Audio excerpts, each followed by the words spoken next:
islands, the Germans seize and strengthen at an astonishing rate. The Channel Islands were the most heavily fortified place on Earth. Fort Knox times 10. Hitler becomes obsessed, I will not give up these islands to the British. covering them in a network of bunkers, strong points, and gun emplacements. And then ready to fire. Bang! Packed with 37,000 German troops, primed and ready for an Allied counterattack. This is the story of the most powerful Nazi island fortress of the Second World War, built on British soil. Hitler's island megafortress. The biggest construction projects of World War II, ordered by Hitler to secure world domination. Now they survive as dark reminders of the Führer's fanatical military ambition. These are the secrets of the Nazi megastructures.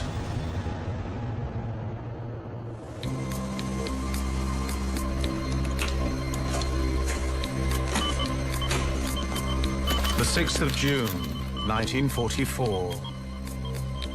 Luftwaffe Command HQ on the Channel Islands. It must be a mistake. What is it? Hundreds of enemy planes and ships. Raise the alarm!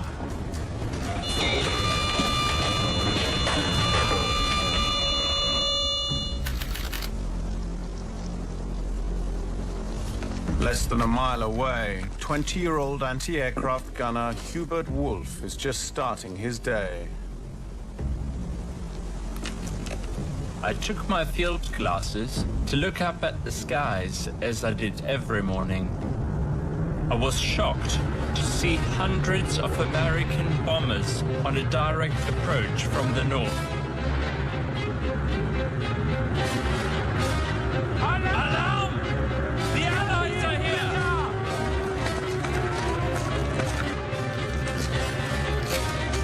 All men to fighting positions! The Allies are here! I was terrified. If they dropped their bombs on our island, we would all be finished.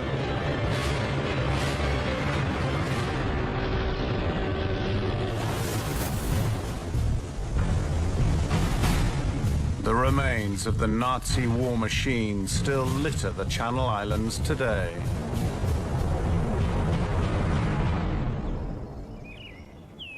In the heart of a quaint little town on the island of Alderney, military historian Dr. Peter Lieb has come to discover one of them. Wow! Stunning!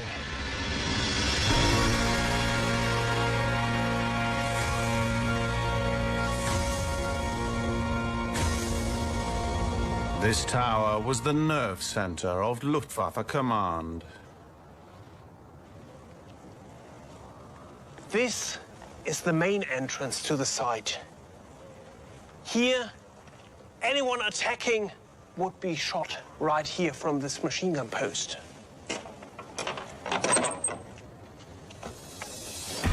Another machine gun post.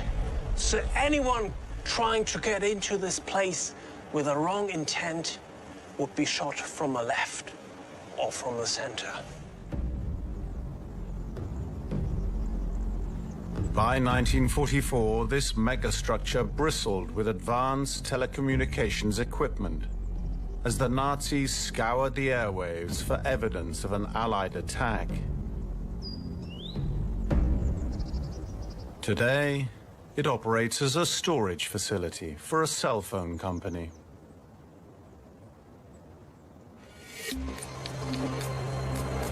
Ah, light doesn't work.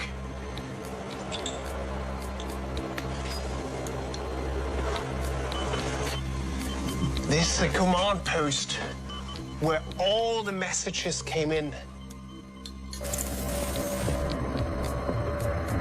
An Enigma machine, probably sitting somewhere in one of these rooms. All the information coming in from the various radar stations and also from the observers, from aerial reconnaissance, and all the information passed on through the chain of command to the high command of the Luftwaffe. A hatch for passing information, messages, or telegrams from one room to the other.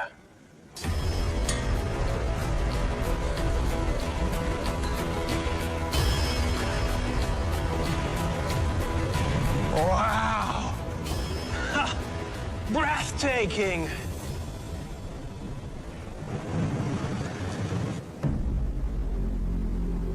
The story of the Nazis' hold on the Channel Islands begins in June 1940.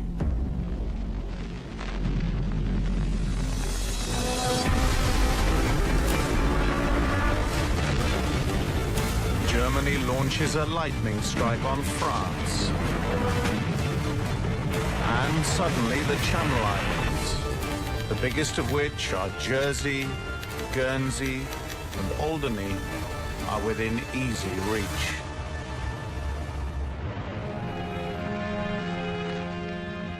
The British government believes these islands are impossible to defend and orders a complete military evacuation.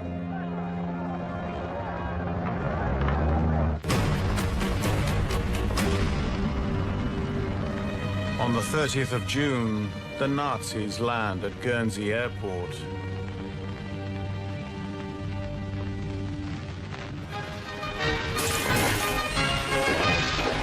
The occupation begins.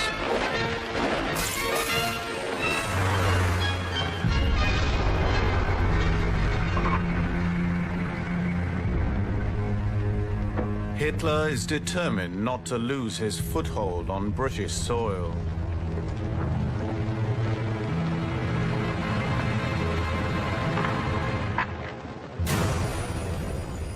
Die Abwehreinrichtungen. Countermeasures on the Channel Islands must ensure that any British attack fails before a landing is effected. Bevor eine Landung erfolgen kann. I order the permanent fortification of the islands, der Inseln. Turn them into an impregnable fortress. They must be secured at maximum speed. Jawohl. Yes, mein Führer. We will commence immediately.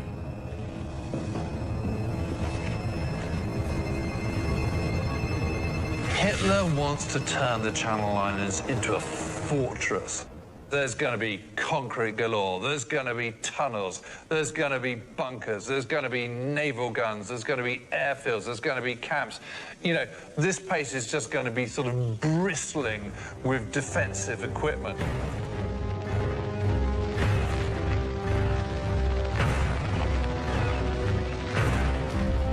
Hitler appoints Count Rudolf von Schmettow as commander of the islands.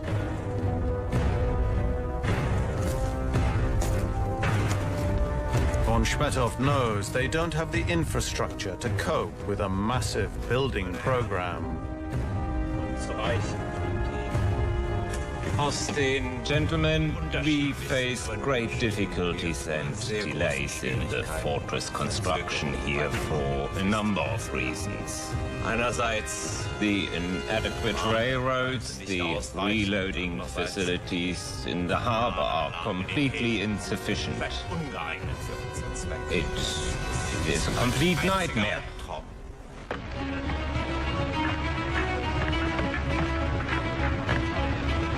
Work on Hitler's megafortress begins with a vast program of road and rail construction.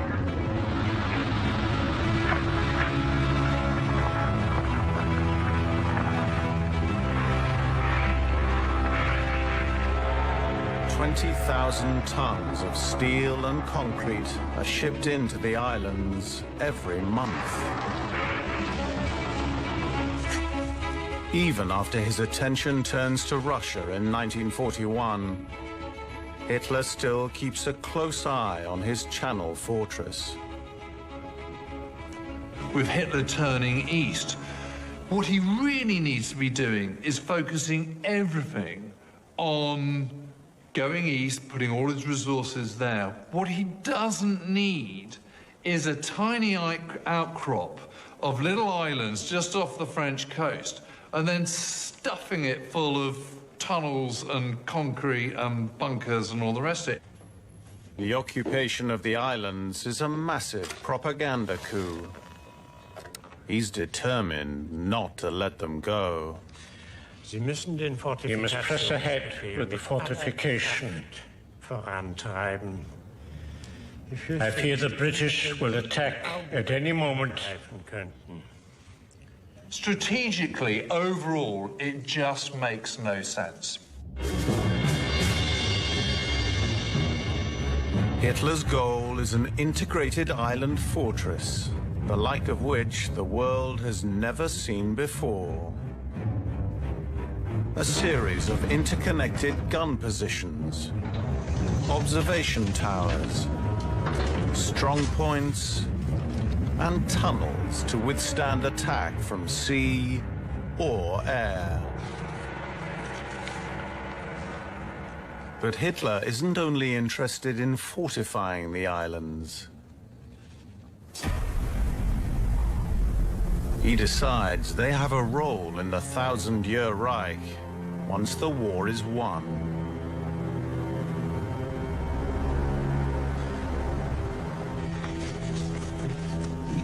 The Channel Islands, because of their wonderful climate, constitute a marvelous location for the Strength Through Joy organization.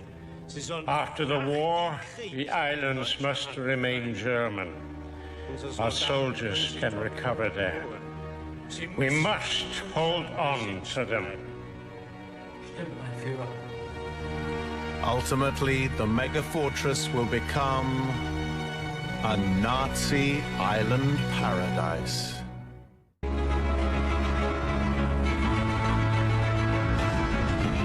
On the Channel Islands, Phase 2 of Hitler's island mega-fortress build begins. Oh, I can already see concrete. Here it is. Wow, that looks like a crater. It's amazing. It's huge, enormous.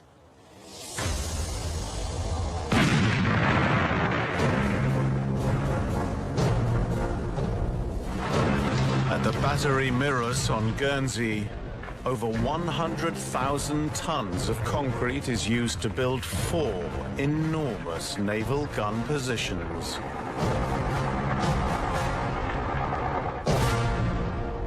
The sheer size of it, just for one single gun.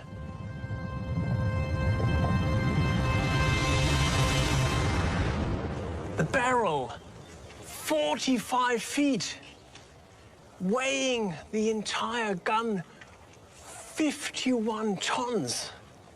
And the mounting platform, a specially designed mounting platform, also weighing 40 tons.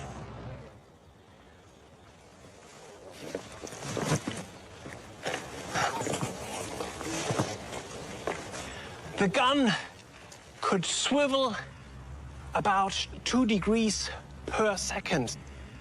So this means it took 3 minutes for the whole gun to swivel around.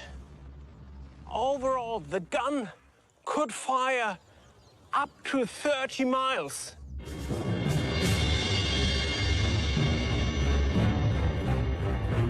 Two of the 4 gun emplacements at Battery Mirrors are disguised to look like quaint English cottages. But hidden beneath them lie ammunition stores, generators, heating and ventilation systems, and personnel accommodation for 72 men. Only the guns, rangefinders, and crew entrance sit above the surface. This is very likely the entrance for the crew.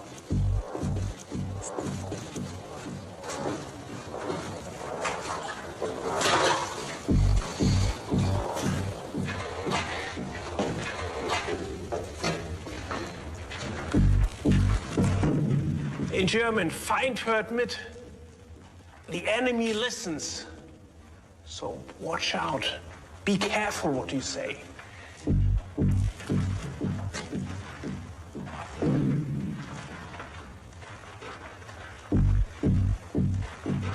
A swastika, the emblem for the German armed forces.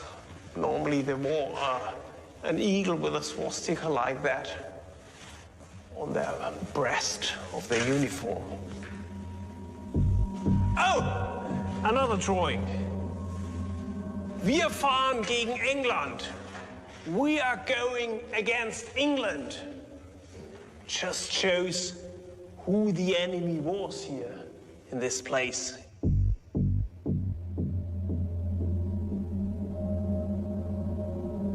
What is this? Are these trains? No, it's steel. Must be tracks. Now I see what it is like. Here, the German lorries brought the shells, hoisted them onto trolleys that were here on these tracks.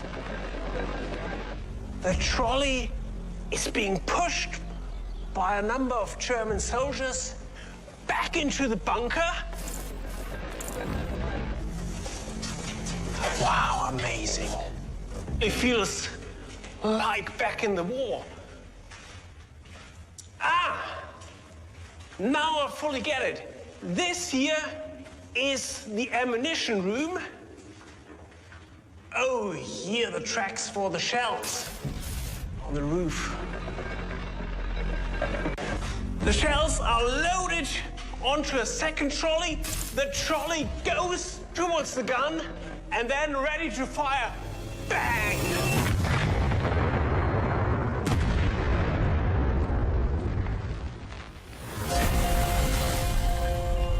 As his only grip on Britain, Hitler's attention to the details of the island's defenses verges on the fanatical.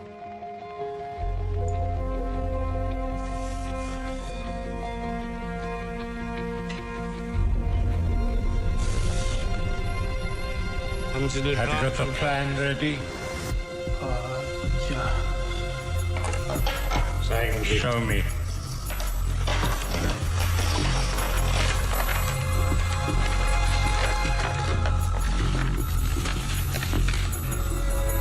I feel something's missing. Look at this. This is unforgivable. I told you this is of the highest importance. There's a bunker missing. Do it again. I'm sorry, of course.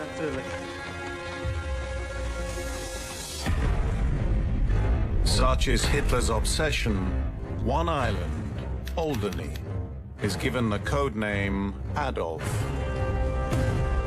It has been cleared of civilians and is being transformed into a massive military base.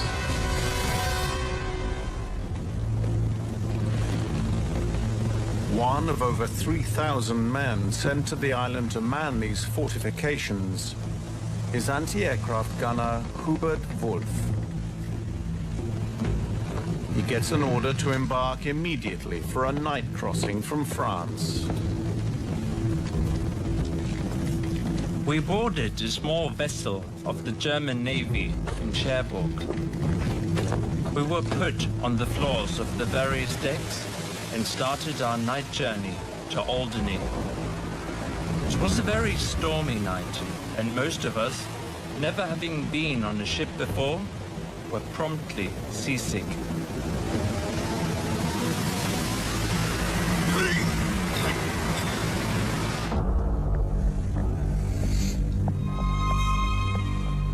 Island's commander Rudolf von Schmetov walks a fine line between showing the islanders respect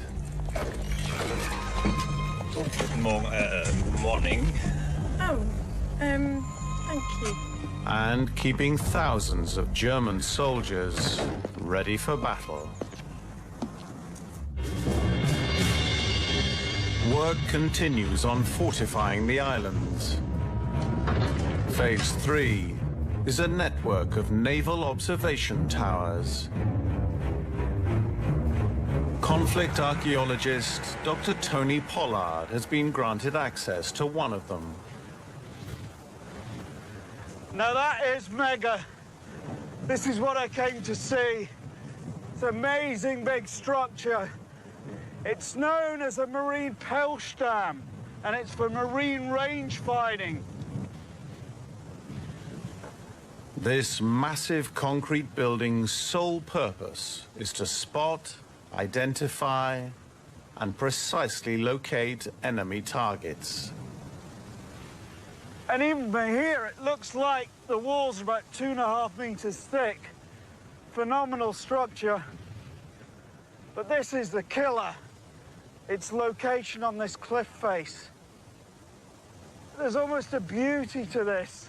And the locals describe it as the Odeon. They call it the Odeon because it looks a bit like an Art Deco cinema from the 1930s. But it's iconic. You only find them in the Channel Islands. It's a Nazi megastructure to beat them all.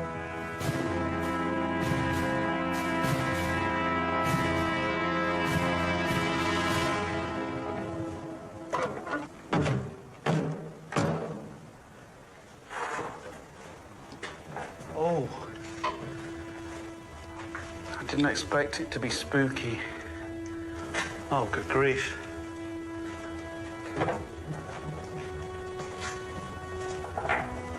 Steps everywhere.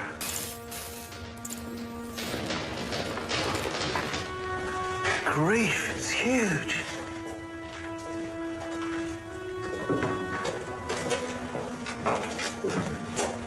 It's more like a medieval castle with all these staircases.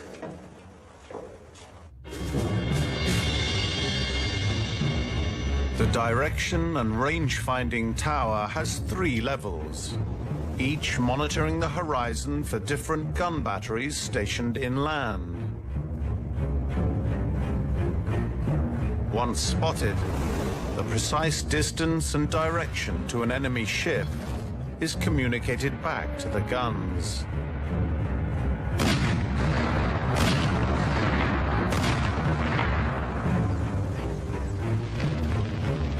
With a network of 9 towers around the coastline, the Nazis can defend themselves from a naval attack from any direction.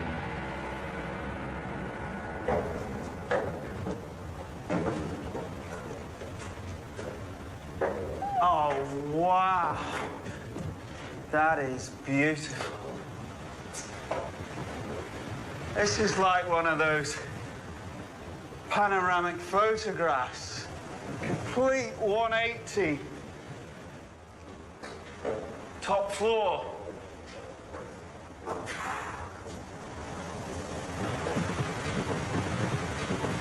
There are other features in here. I can see already that there are tubes running all the way along here. That one just goes straight out. What they might be, and we come back to this idea of it being like a medieval castle, is a tube through which you could drop a hand grenade and it would go down the tube, shoot out from the wall and drop on the heads. There are still mysteries. We don't know everything. And in a way, these are like, these are like ancient monuments. In some cases, the secrets died with the people that manned them.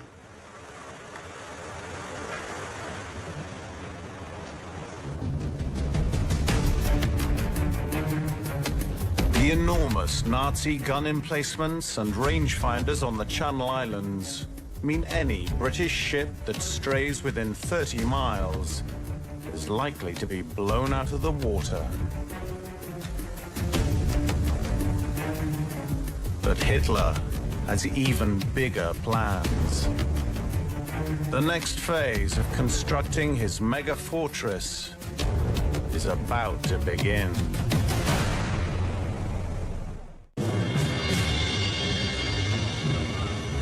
The Channel Islands, 1942. Hitler has demanded the construction of a vast network of tunnels. Their purpose?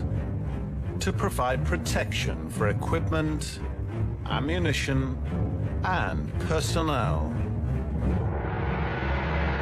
The other thing one has to realize about the Germans on the Channel Islands and anywhere is that they just don't do anything by halves. So again, it's not just a question of building naval guns and then building range-finding observation towers.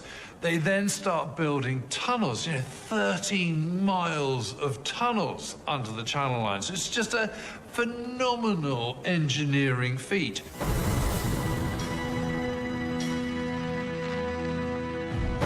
In total, 8.6 million cubic feet of earth and rock are dug from the islands.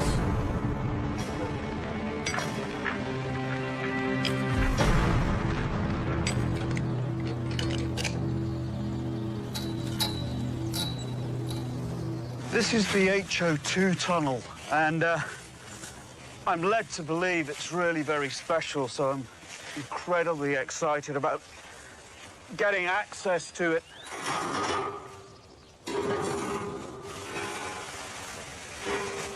Grief.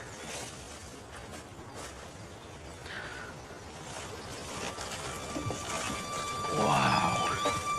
This is one of the few tunnels on the islands the British did not clear of Nazi equipment.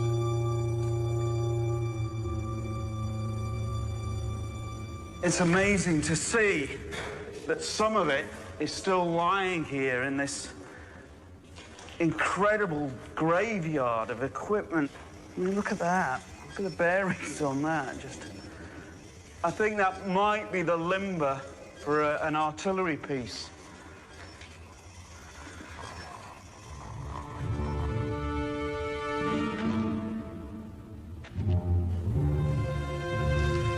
You could drive a train through this, no problem at all.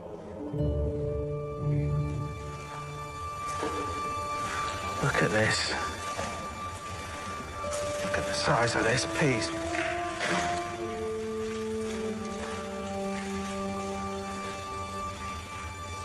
Look, it's got a rotating disc on the base. This is a radar system known as the Würzburg, and these were used to control anti-aircraft fire, allow the guns to lock onto the target. And again, indicative of the lengths to which Hitler was going to make this place impregnable.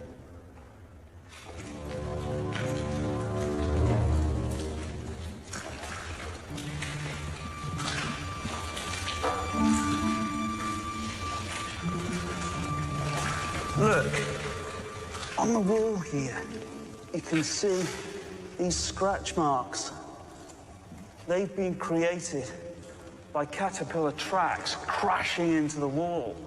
And the point is that for a vehicle to hit the side, there may be two of them side by side. This has been stuffed full. I love all these little forensic traces they leave behind. They're sometimes more exciting than the really obvious stuff.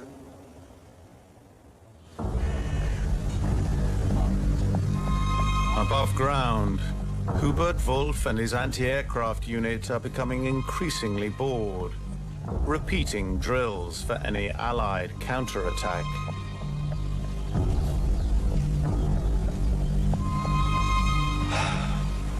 All right, let's go, boys.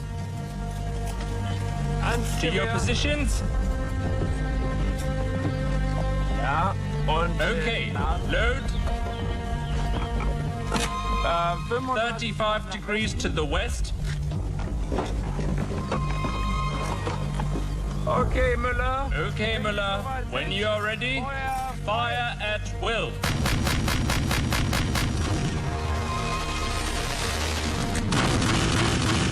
Cease fire. We were restricted to daily gun practices. Na gut. We were told to be on guard around the clock. So, we were looking up at the sky for British planes, but nothing happened. Na gut, Very Jungs. good, lads. That's it for today. Dismissed.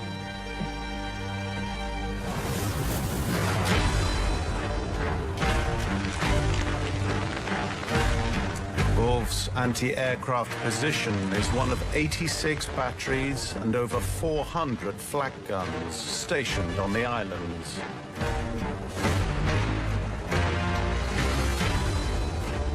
Alongside gun emplacements, towers and tunnels, the Nazis built a series of strongpoints throughout the islands. One of the most heavily fortified is Strongpoint Josefsberg on Alderney. Fortifications expert Arthur van Beveren has come to the island to investigate. The Germans invaded the Channel Islands in 1914, and what they found were all these forts all over the islands. So what they did, they reused the old Victorian forts.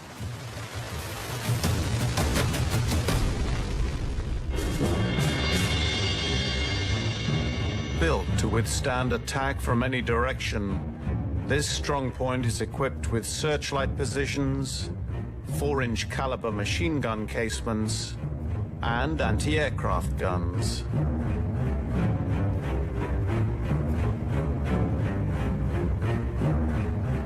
But it's the northern tip, known as the Big Nose, that the Nazis turn into their mega bunker.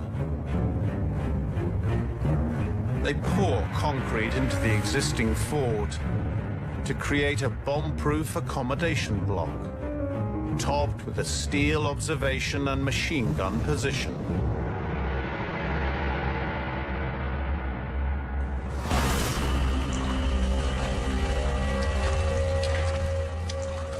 So this bunker is one of a kind, and it has about 3 or 3.5 levels, and we're going down one level now. It's really big stairs.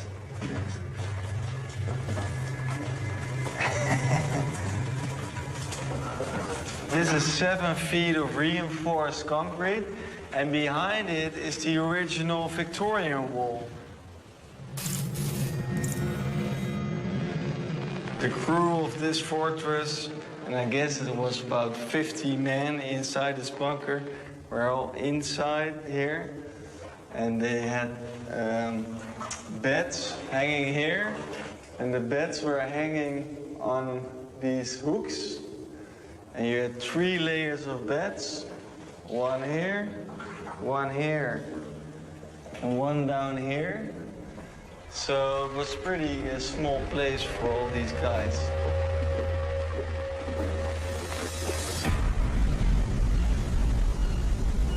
By 1943, there has still been no Allied counterattack.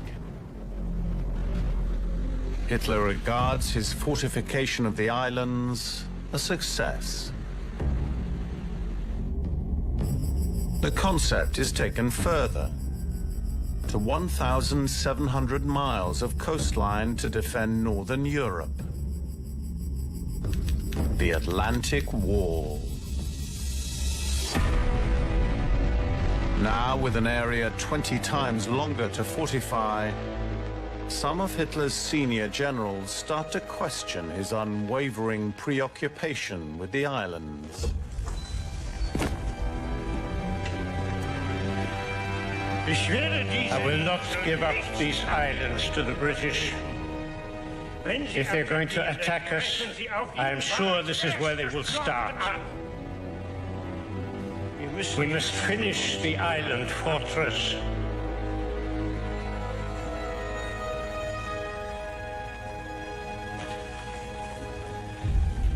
This is his island madness.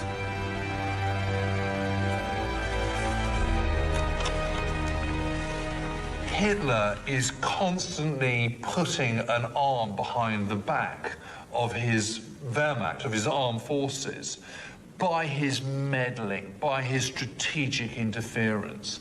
His staff might say, you know, Mein Führer, I think you might want to reconsider that because I'm not sure that's a good idea. But you know, you're a brave man if you're going to stand up to Adolf Hitler and say that.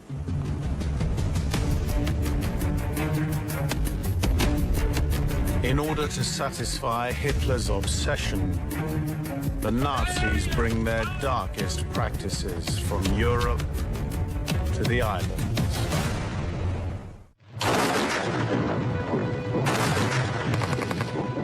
Winter, 1943. Hitler's attack on Russia is faltering. More men are needed on the front, causing problems for the Channel Islands commander. About 6,000 young, well-trained NCOs and men had to be exchanged for men that were much older and little trained. The continental divisions did not have the fighting power necessary for carrying out the counter-offensives. Botchmatov is not a radicalized Nazi or anything like that. You know, he comes from a traditional military background. But of course, you know, he's constantly having to respond to the dictates from Berlin. And these become ever more difficult to enact.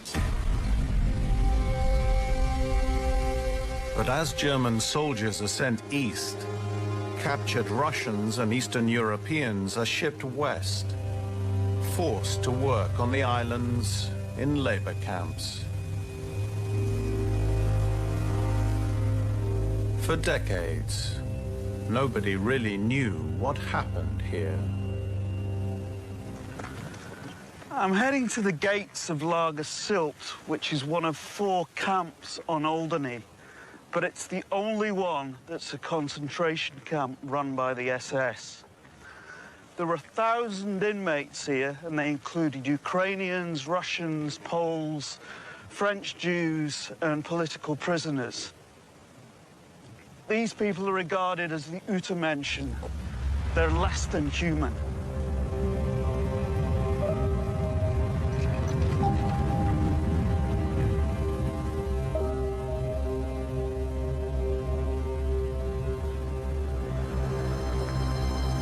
Just a few haunting remnants of the concentration camp remain. Oh, we've got stonework here.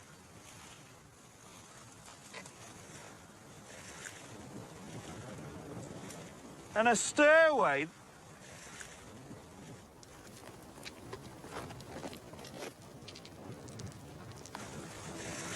That is a serious bunker. Whatever it is. Snails on the wall. Wow. Grief.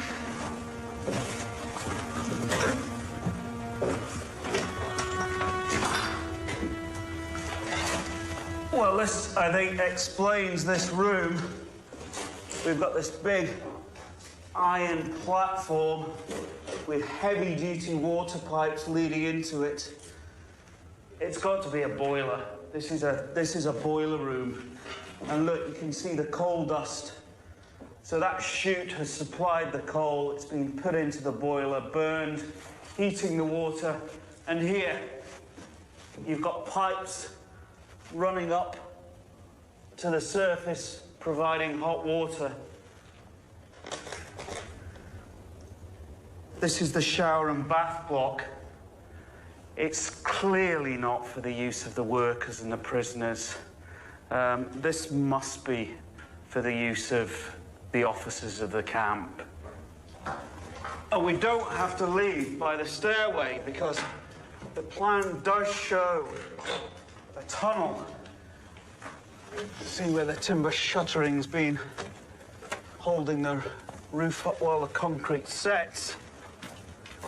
But we're back out in daylight.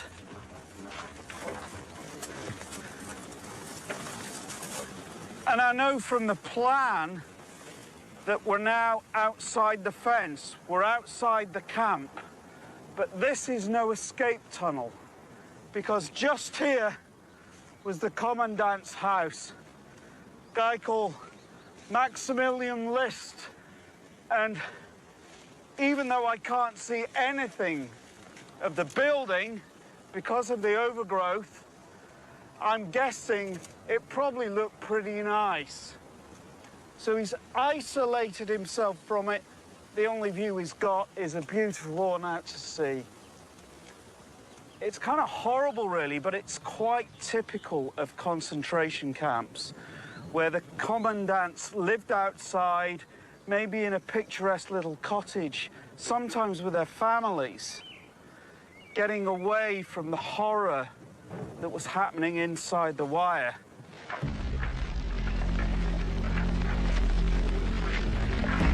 The slave workers have to endure daily beatings, malnutrition, and disease. An estimated 4,000 die on the Channel Islands.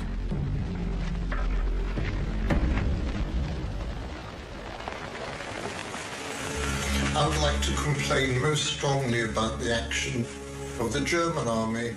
The treatment of the slaves and the people of Jersey is totally unacceptable. One of the island's politicians, Alexander Coutange, appeals on behalf of the slave workers. However, what you have to understand is that I am under strict orders from Berlin, which I personally cannot overrule. These orders demand yet more fortifications. And the biggest megastructure on the island is still to come. By early 1944, Hitler's impregnable fortress nears completion.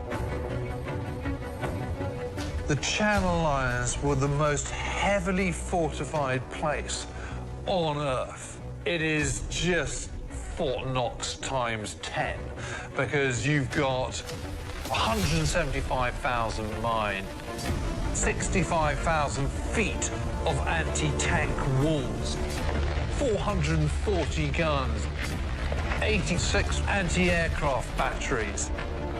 I mean, this place is absolutely bristling with defensive firepower, anti-invasion obstacles, and so on.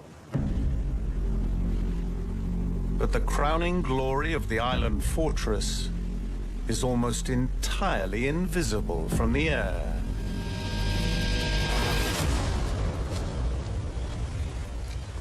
This unassuming doorway leads into the biggest megastructure on the islands.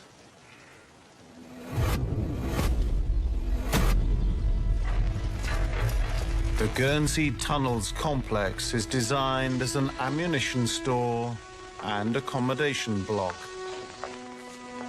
It's one of the largest single engineering projects ever undertaken by the Nazis. If ever you want to get an idea of Hitler's ambitions for the Channel Islands, step into this tunnel. 1 million cubic feet of rock was hewn away to create 1¼ miles of tunnels. The walls are lined with 15,000 tons of concrete. The scale is just phenomenal. You could be in here forever.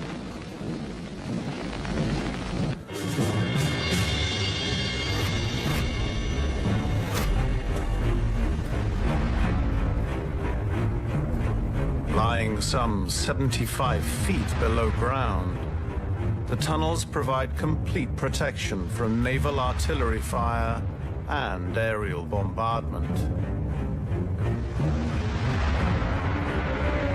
Spanning 75,000 square feet, they are entirely self-sufficient, with their own water supply, kitchen facilities, even their own cinema.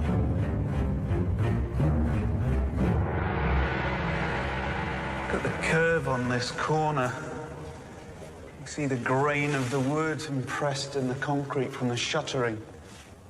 And it's bent round. It's almost shipbuilding technology here. They're warping the planks to take this curve round and bringing us into a cul-de-sac, because here we've got the end of this tunnel, or at least where work stopped, because beyond here it's just naked hewn rock. Gives you some idea of the construction process. Imagine how dangerous it must be working in that environment. Very dangerous job. Only 16 of a planned 40 tunnels are completed before they're called into action. But not in a way Hitler anticipated.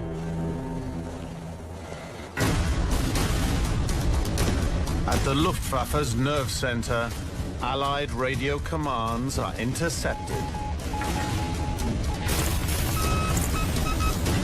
Raise the alarm! While the alarm is sounded in Luftwaffe command, Gunner Hubert Wolf is starting his day. At 6:30 a.m., I took my field glasses to look out to sea and was shocked. There were hundreds of ships.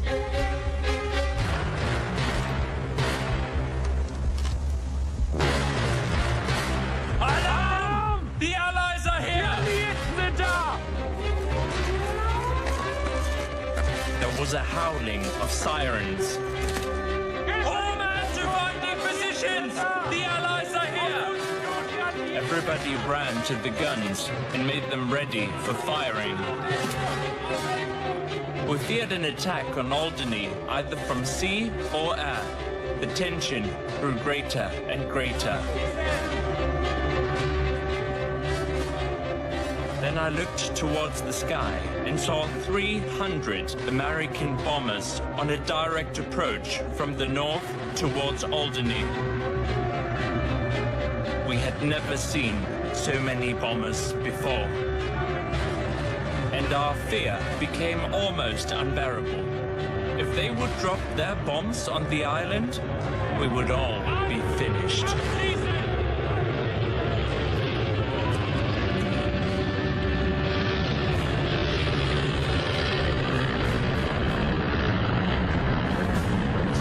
They're going past.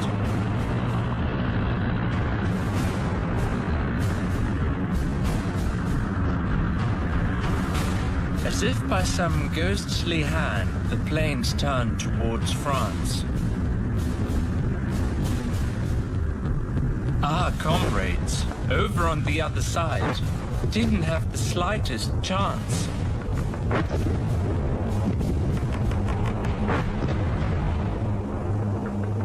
If there's one point that kind of illustrates just the enormous folly of all that engineering effort on the Channel Islands, is D-Day itself, because it's suddenly the Channel Islands are completely bypassed.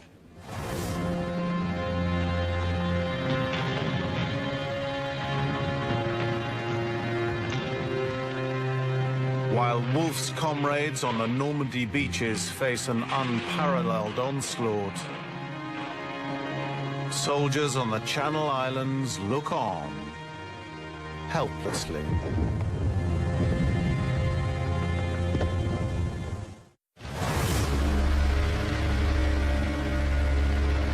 The Germans suffer massive casualties on D-Day.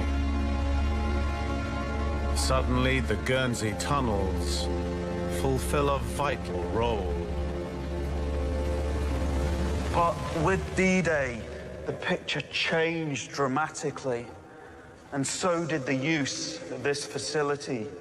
And at that point, it became a hospital, and they shipped in wounded soldiers from France. And these chambers, and there are dozens and dozens of them, became hospital wards. And look, on the floor here, you can even see the impressions where the feet of the beds have pressed in to the surface. You've got a row here, and a row here, with a narrow gap just up the middle. And it gives you some idea of how many men were in here. Upwards of 800 patients.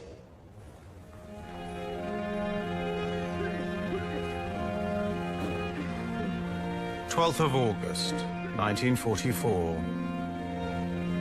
The Allies sweep through France and are close to liberating Paris.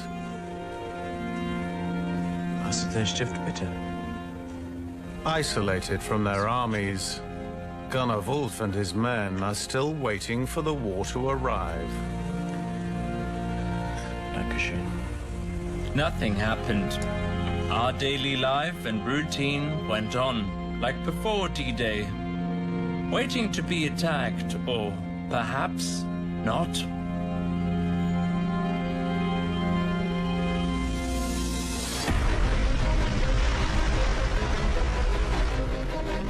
But one day, the British battleship Rodney, positioned close to France and out of sight to our guns, fired over 70 shells on Alderney.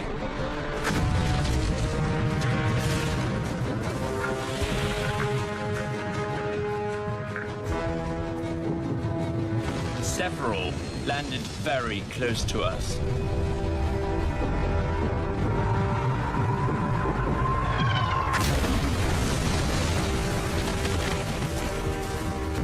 Our lives had been saved by just a few feet.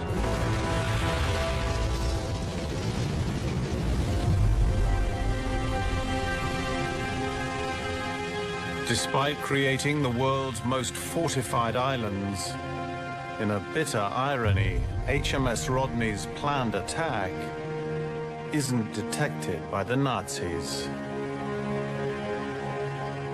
Hitler's megafortress fails its only major test.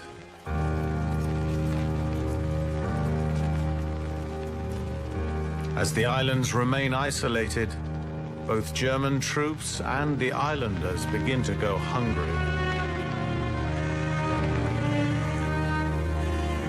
Gunnar Wolf and his men have to forage for food.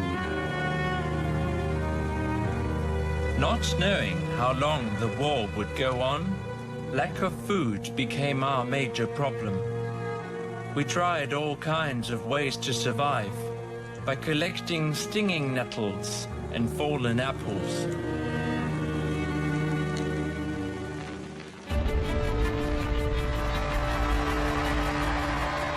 Finally, 11 months after D-Day, on the 8th of May 1945, Churchill declares the war over in Europe.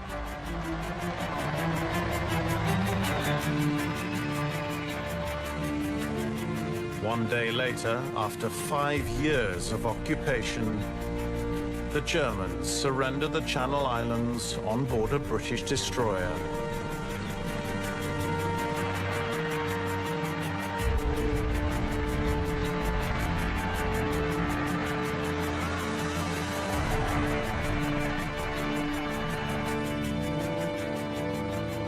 In his final report, Count Rudolf von Schmetov is damning of the entire islands project.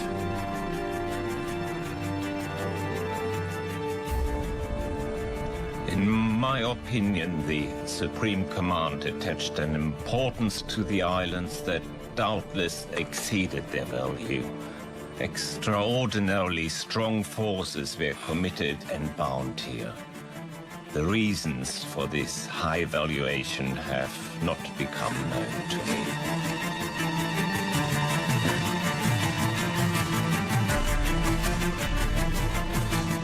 After the war, Gunnar Hubert Wolf became a successful engineer and recently returned to Alderney to find his old flak position.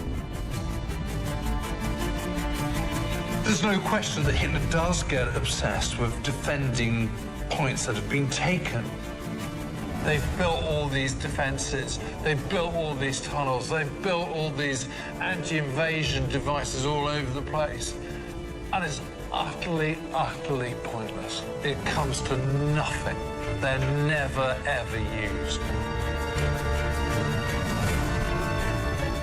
Some of the best preserved megastructures in Europe now stand on the Channel Islands